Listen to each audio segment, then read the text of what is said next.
suite, on reparle à présent de cette canicule qu'on vient de traverser, Nikos, avec une question qui nous a beaucoup préoccupés, nous parents.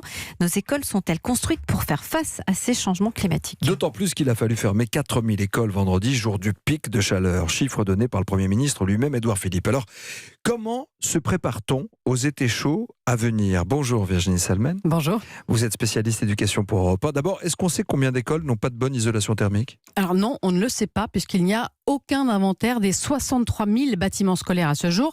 Ça représente 150 millions de mètres carrés et c'est pour ça qu'un monsieur bâti scolaire va être nommé d'ici 15 jours au ministère de l'Éducation nationale et qu'un état des lieux a été lancé. Il est en cours, lancé il y a 6 mois. Alors ce qu'on sait, c'est que les profs ou les élèves ont signalé des problèmes de chaleur ou au contraire de froid l'hiver dans 92% des collèges et des lycées interrogés. C'est un chiffre issu d'une récente enquête du CNESCO, le Conseil à l'évaluation du système scolaire.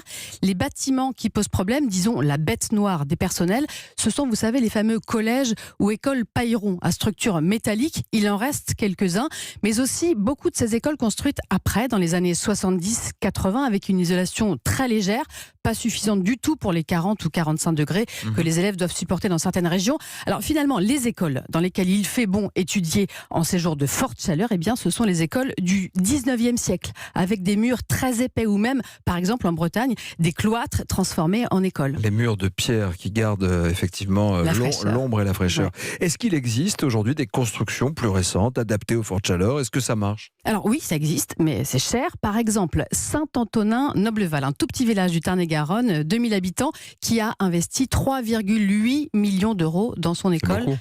Oui, c'est beaucoup pour une commune de 2000 habitants. C'est un reportage de Benjamin Peter. De l'ancienne école, ils n'ont gardé que la cloche. Tout le reste a été complètement repensé. Les 135 enfants et les enseignants sont arrivés dès la rentrée de septembre.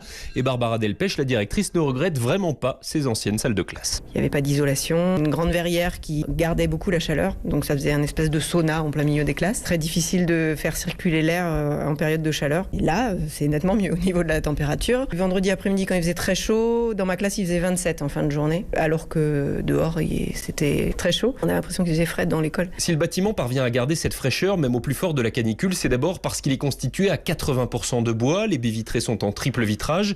Aucun pont thermique, dans la charpente de l'ouate de cellulose pour isoler, et dans les murs très épais, plusieurs centimètres de fibres de bois et du métis, un matériau fait avec des vêtements recyclés.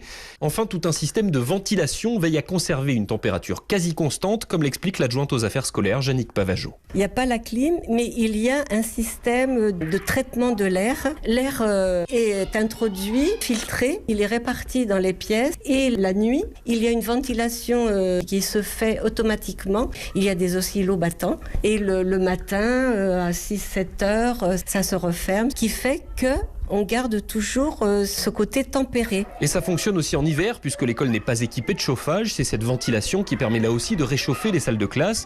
Enfin, des panneaux solaires sur le toit permettent de produire plus d'énergie que l'école n'en consomme. Un vrai gain sur la facture de la commune.